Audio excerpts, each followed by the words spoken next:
strengthening India-US economic ties. US President Donald Trump announced a landmark bilateral trade deal with India on February 2nd. Under the agreement, the US has immediately reduced reciprocal tariffs on Indian goods from 25% to 18%. In exchange, India will lower tariffs and non-tariff barriers on US products to zero, while committing to significant investments in American sectors, including energy and agriculture. External Affairs Minister Jaishankar met US Secretary of State Marco Rubio in Washington. The leaders welcomed the pact and held wide-ranging talks on trade, energy, nuclear cooperation, defense, critical minerals, technology and Quad collaboration.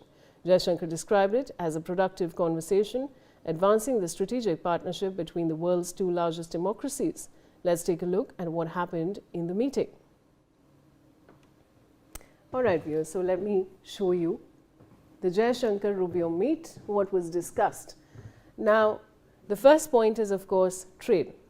Welcomed the recently concluded India-US trade deal, discussed its implementation, advancing economic ties and unlocking new opportunities. Critical minerals focused on formalizing bilateral cooperation in exploration, mining, processing and supply chain resilience for critical minerals. Energy security emphasized shared goals in energy security, cooperation in energy sectors and advanced clean energy transitions. Nuclear cooperation discussed enhancing civil nuclear cooperation and capitalizing on recent developments to expand opportunities. Defense covered deepening defense cooperation and ties. Another very important point there, viewers. Technology addressed critical and emerging technologies. That's, of course, point number 6. 7 is regional and global issues. Broad discussions on bilateral, regional and global matters, including advancing a free and open Indo-Pacific region. Point number 8 is multilateral cooperation, a reaffirmed commitment to strengthening the Quad for strategic stability, prosperity and security in the Indo-Pacific.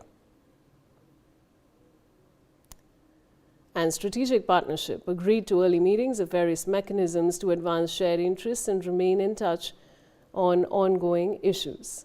So that, of course, viewers, is all of the 8 important points that Newsx has collated for you to give you a better understanding of the scenario. I do have now joining me Mr. Arvind Singh Tejawat, Foreign Affairs expert, and also Ambassador Sushil Singhal, former diplomat. I want to go across first to Mr. Arvind Singh Tejawat. Mr. Tejawat, welcome. And I'd like to begin with your opening comments. Thank you very much, Vaishali, for the welcoming me. And I've seen that the most of the ministers from the India side, they welcome the deal. Of course, I understand that it's a time to welcoming the deal, but at the same time, we need to be a little bit aware of the future U.S. policy, the United States policy.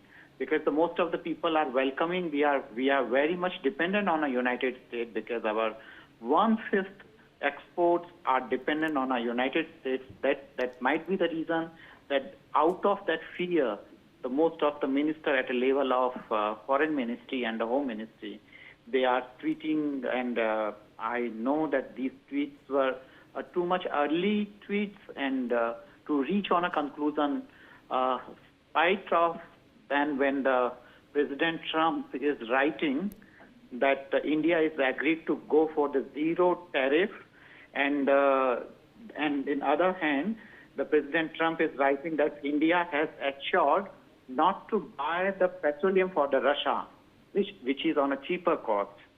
So I'm a little bit doubtful that if the India will started buying petroleum from the Venezuela, then of course we are having that capacity to refine that crude oil at a Jamnagar refinery.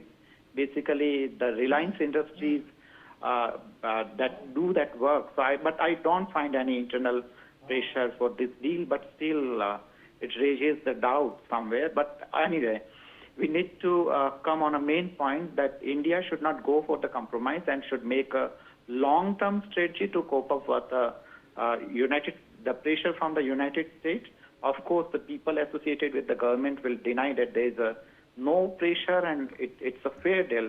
But still, we need to make a long-term policy to cope up the pressure from the United States, because what the United States is saying about the trade deficit, actually it's not a trade deficit, and that trade deficit it itself created by the United States, because the United States is provoking Pakistani, the military-led government, to go in a clash with India. So that's why both the countries may go for the armament and may buy the more weapons. Even the India is agreed to buy Su series of stealth fighter jet. So in that case, if the United States is having a trade deficit, then it's not a matter of surprise, or it's not a matter of wondering. So I doubt that what the United States is following a policy. At least the Indian researchers and diplomats must have an idea of a coming means 2 or 3 decades, that what exactly they are willing to do. And we need to expand ourselves. We need to go for the internal economic reforms.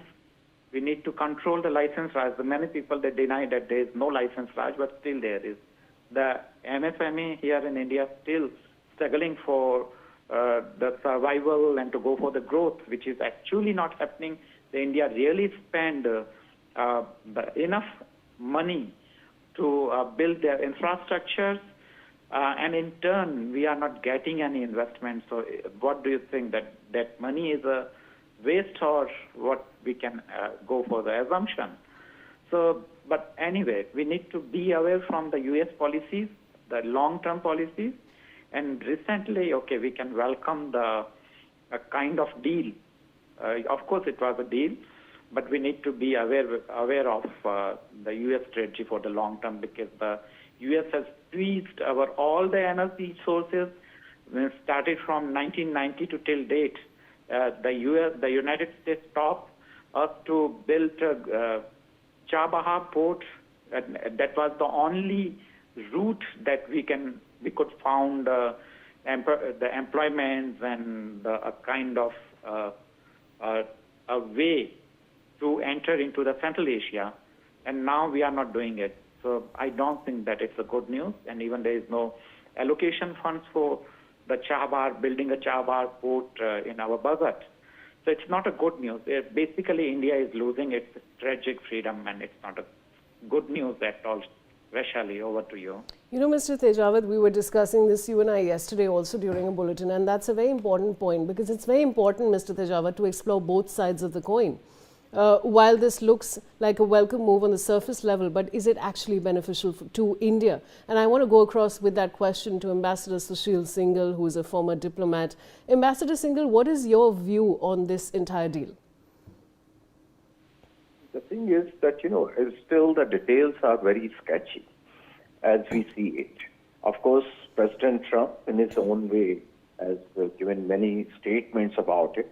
But there is, as far as the Indian side is concerned, I think today the Commerce Minister has also spoken in Lok Sabha, and where I think he has clarified that still it is not signed, one. Two, we have to see the fine details before we start our speculation, I've used the word, depending on what, people are talking, what is coming out. But reality, what it is, we have to see that. What the government of India, I will go by what the government of India has said so far. What they have said is they have protected our core interest, which is the agriculture and dairy. And as far as this, whether it's long run, it will benefit or not, I'm sure it's going to benefit us, because we are exporter to USA. There is no doubt about it, and our exports, labor-intensive exports, have really suffered because of these duties. And if the duties are reduced, as I understand, this will help us in keeping our exports to USA. And of course, we need to diversify. We have learned that lesson. And the government of India, I think, is trying, and the export is, it's not merely the responsibility of the government of India, but also of the exporter. I think it's a wake-up call to the exporters that they were so far living in a very, very comfort zone, that they have U.S. market where they could export their goods, and they were not looking for the new markets. So now they have learned the lesson, I believe. I think, I hope, and they will explore new market because there are more than 200 countries where we can export our goods, not merely 5 or 6 countries. So we need to, so that in future, because you never know how the things will turn out in future. We have to plan for that. But in the short term, what I see is there is going to be benefit for us. As far as they talk about, this pressure on us, of course there is always a pressure. There is no doubt.